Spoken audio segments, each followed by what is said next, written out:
Hi there, I'm Jennifer Martain, author, consultant, and idea generator, and you're listening to the Creative If podcast. If you've ever thought, oh, I'm just not creative, or found yourself frustrated and uninspired by a task, a project, or, the world, this podcast is for you. I believe that creative empathy is the key to inspiration and problem solving. And in today's bite-sized solo episode, I'd like to explore chaos. Now, that's a word that gets thrown around a lot. But what is chaos, really? And what might we learn by understanding it as it might understand itself? And most importantly, how might chaos actually help us make progress in our creative work and problem solve in everyday life?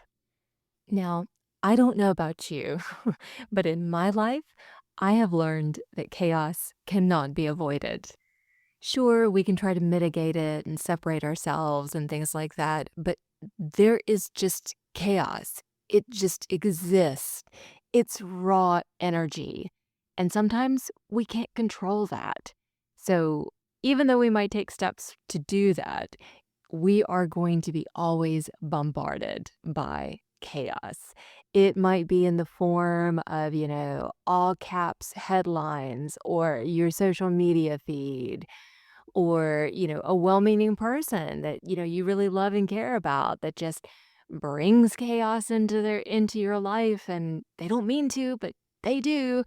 Or it might be something going on in the greater world that you do need to be involved in, that you need to, participate and be an active participant, and yet it's just out of the scope of a normal amount and volume and frequency of energy than you can normally handle. And to me, in layman's terms, that's what I think chaos is. By definition, it's disorder, it's disruption, it's raw energy. It is, the beginning of everything before there is anything. It's that null point from which all else comes. And that's kind of an interesting idea to me that I'd like to explore. But, we know that chaos is just all around us. So it seems like we need to learn from it the lessons it can offer, and then maybe we might find chaotic calm. And chaotic calm is something that I've written about previously. It's just this idea that in the center of the maelstrom, in the eye of the hurricane, that there's peace. And in that peace is the raw potential for all things to happen, like everything. And that can be overwhelming. That's where, it starts to tip over into chaos, right? But the calmness, the center of it, that potential kind of fascinates me. So taking a step back, if we think about chaos in terms of the world at large, and also ourselves and our place in the world, chaos can be internal. We can have chaotic minds. We can have disquieting thoughts. We can have emotions that are just so vivid and electric and rich and full and, have a purpose, and we need to feel them and we need to be there. But it can cause disruption in whatever we're trying to accomplish.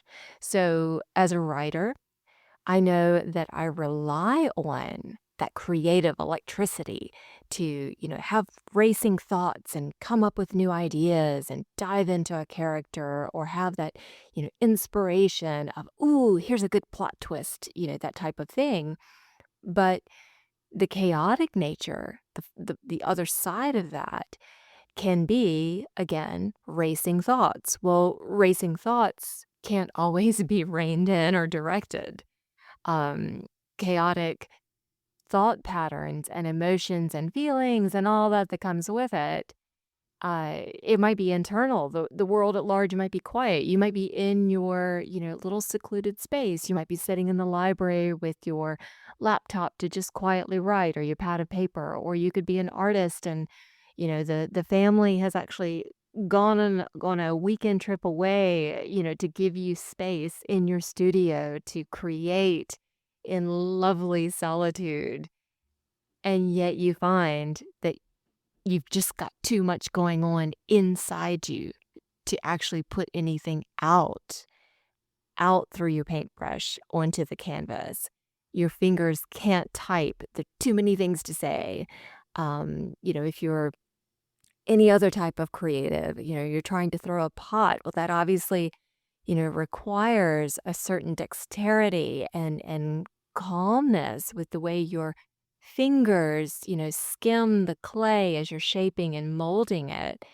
And we have to have control to be able to channel the the creativity, the messaging, the art, to be able to channel it so that it can come out into a shape, into a form that then another human can recognize and accept. That we have to make the flower pot on the, potter's wheel, and of course a million other steps, but bear with me here. We have to make the pot before someone can plant a flower in it. We have to, blow the glass before someone can actually drink from it. We have to paint the canvas before someone can stand there and admire it on a gallery wall. And so this is where it's really important that we recognize that chaos can come from within, and how we might be able to deal with it and embrace it and utilize it for the creative, the raw creative force that it is. And then, of course, let's be real, the world we live in, external chaos. I mean, I don't even know that I even need to spend any time talking about that, because as I promised in episode 1, you know, I'm not going to go into politics. Nobody needs that from me. But the world at large, there are actions and just things. We're just going to say things. There's just things out there that we can't control. We're individuals. Even if we're in, a family or a community or part of a larger group, we might be able to do things, but we can't control the greater chaos with a capital C. And that's, again, goes back to, if we can understand it, if we can embrace it and use it, utilize it, then we can problem solve. So that's a little bit of that. I mentioned before that I tend to ramble a little bit, and I'm not even going to edit it out. You're either bearing with me, and thank you so much for being here and for listening, or you can find a super structured podcast, but I just can't do it. It's not the way my brain works. So we know what chaos is. We know it's internal. We know that it's also external, and the lack of control is, I think we can probably all agree, the lack of control is what triggers emotional responses for us. And those emotional responses are, typically overwhelm in some variation. It can be excitement. Excitement is a beautiful response to something chaotic going on. You get excited about, like, oh, my mind's racing and I'm so excited to dive into this new novel. And that's wonderful. If you can do that, if you can tip from the chaos into action, that's a beautiful, beautiful thing. But for some of us, the emotional triggers are more negative. Overwhelm is an obvious one, but fear, fear response, again, of some form. Everyone has, different reactions and different interpretations. But as a generalized concept, fear is the unknowing. It's this idea that something bigger than us, this raw energy, something bigger than us is at work, is at play. We can't control it, and we don't know what the outcome will be. And that's the fear response. And that's okay too. Again, we're recognizing it is what's helpful, because the other side of the not knowing, this chaos and this raw energy and what will come of it. And is it going to be bad? Is it going to be good? You know, ultimately, it's an opportunity because I think that, and I'm not the first person to come up with this. So again, just bear with me. I'm just here chatting with you like you are my best friend sitting in front of me over a cup of coffee. So, so again, this is what you're getting from me in this podcast. But it seems to me that sensing and seeing and recognizing the opportunities that chaos affords us, gives us, is what is going to influence whether the chaos is neutral, good, or bad. And that's, a very basic, three options. Got three doors lined up. Where's the winning prize? Is it behind door number 1, 2, or 3? Is the chaos good, neutral, or bad? And of course, that's oversimplification. There's a spectrum of everything. But I think if you bear with me and go back to the idea that the chaos and the raw energy, if it's the center of a hurricane, if it's the center of the maelstrom, if it is that eye and that pinprick point of origin where all things are still calm, it's just energy waiting to be transformed. And how is that? Well, physics has, I go back all the time in my life, constantly every day, I think about the idea of Schrodinger's cat. And I'm not going to bother, going into detail because you're going to hear me say it a million times and you can Google it, Schrodinger's cat. But I think most of us are familiar with it. It's in a nutshell, it's this idea. It's a thought. It's just a thought idea. It's this what's the word I'm looking for? Exercise. It's a thought exercise that if a hypothetical cat is trapped in a box that's totally sealed, you can't peek inside the box, totally sealed box, and this poor hypothetical cat has two choices, and it only has two choices. It can either, press lever A and get a poison, or it can press lever B and it gets food. So if it presses lever A, dead cat if you look inside the box. If it's pressed lever B and it's been fed, then you look inside the box and it's a healthy cat. Theoretically, bear with me. We're not going to, I feel sorry for the poor cat in this experiment, but you get where I'm going with this. So if raw energy, if the source of energy, before it becomes anything, before it takes the form of words, before it takes the form of an emotional response, before it takes the form of, a mob picketing, before it takes the form of someone, harming something, before it takes the form of someone helping someone, before it takes the form of plant life or animal life or human life, before any of that, it just has the potential. And that potential, going back to Schrodinger's cat, the idea of this thought experiment is that the cat could be alive or dead. And if you never look inside the box, you're not going to know. And so, physics goes into, and again, I totally love this kind of stuff, but, physics goes into the idea, well, maybe the cat is both, maybe they're parallel worlds and, and it's not until someone observes that cat, looks inside the box, records data. It's not until that moment of observation that the cat is either alive or dead, or again, I'm willing to play this game, or both. It's in multiple, parallel existences, and it's both alive and dead, or both in some crazy version that my brain has trouble, wrapping itself around. But I'll say it out loud anyway. But the point being that we have to observe.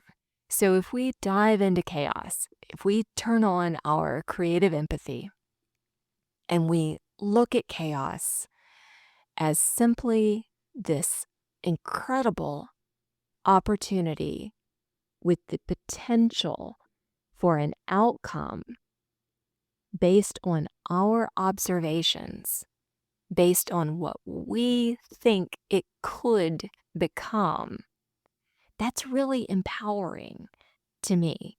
And, if you don't agree, by all means, please, I really do want your feedback on these podcast episodes.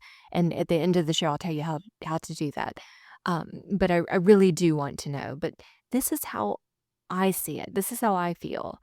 And I'm not going to go into detail, but trust me, I've experienced a lot of chaos in my life, internal and external.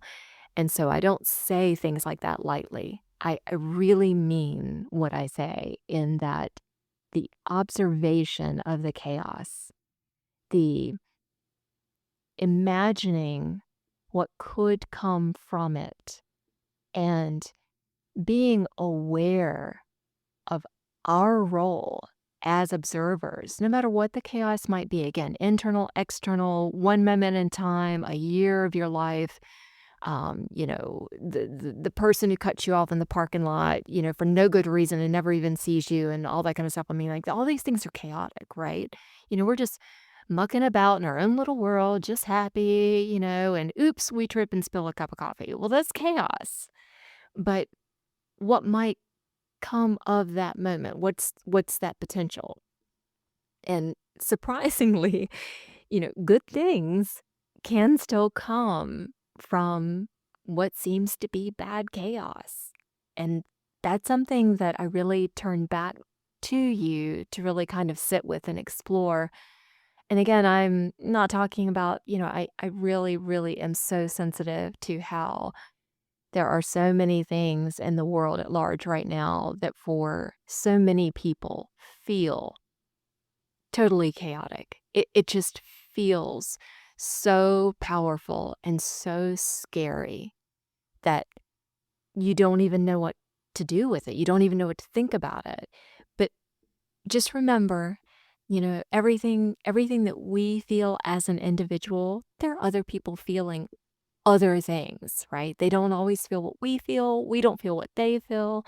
But when we turn on our creative empathy, we can imagine. And in this case, we can imagine that no matter what form of chaos we are encountering, I think that if we train ourselves to just pause that half second, split second, nanosecond, 1 week, 1 day, don't answer that email, the nasty gram that your boss sent at 2 a.m. If we just pause before reacting, before interpreting the data, before observing the data, if we just sit for just a second to make sure that we have a conscious observation and we make a conscious choice, I think that's where the empowerment lies.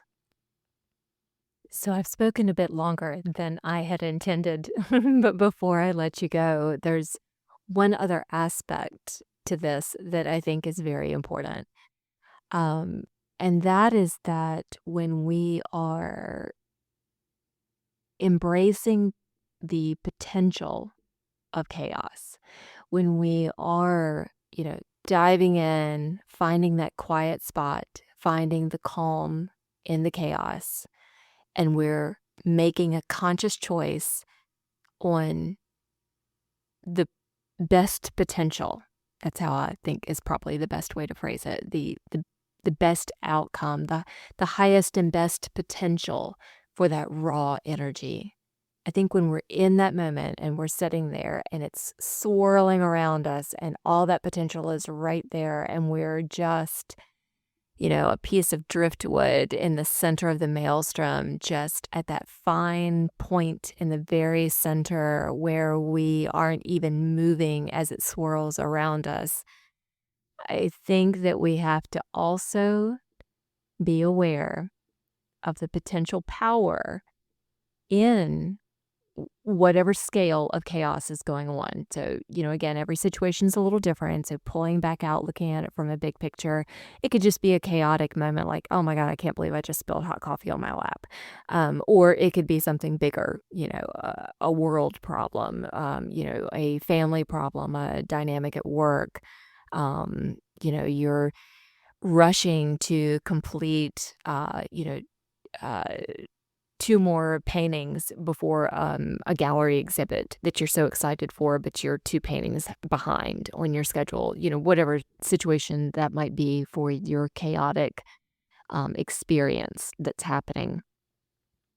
I think it's really important that we not just make a conscious observation on the potential outcome, that highest and best potential, but that we also know ourselves, turn our creative empathy inward, know ourselves well enough to appreciate how much of that raw energy, how much of that potential that we can actually handle. How much can we utilize?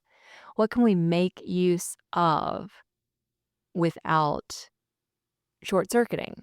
So think about it like, electricity. And I'm no expert, but again, layman's terms here. So I think you'll know what I'm saying, if I use the wrong word. But imagine that, imagine with the raw potential of whatever the chaotic moment is, there's the raw potential of that energy to become something fantastic, its highest and best potential. And you are engaging in a conscious way to choose that. But you also are a light bulb, and only you know your wattage. Only you know what you can actually absorb, what electric current you can pull out of the wiring in the wall and, channel through yourself without blowing up, without exploding, without going dark. And I think that's really important. And every person is different, and every situation is different. And it is a useful thing to stretch and grow and, not to be a, hard and finite object that can shatter like a light bulb. Um, but I also think that it's important to recognize for yourself, you know, if you are a bulb with a certain wattage, and I'm not saying you're always gonna be that wattage. I don't actually believe that. I think that's a topic for another day. I truly believe that people can grow and expand and accept greater energy and a higher frequency and achieve their own highest and best use of their chaos, whether it's internal or you're receiving it externally, from an external source. But I do think that, I'm not a psychiatrist. I'm not a therapist. I'm not trained in anything. So, if you're sitting here listening and there's just this little voice in the back of your mind going, pay attention to it. Talk to somebody else if you need to.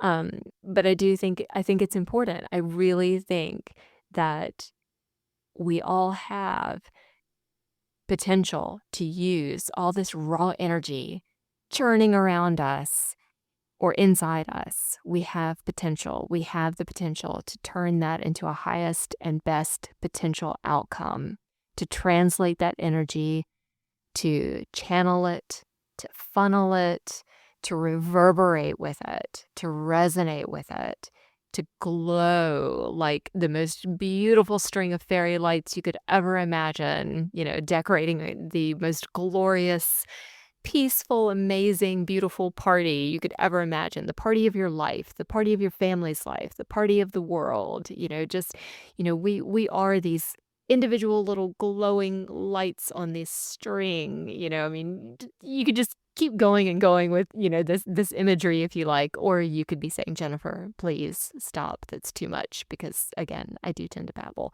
But in my head, in my, artistic mind, I can visualize this scene as if it were a film. And we have that potential. You have that potential. I have that potential.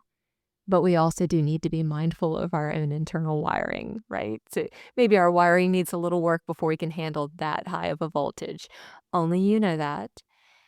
Only you can sense where you are right now. But I believe in you. I believe in me.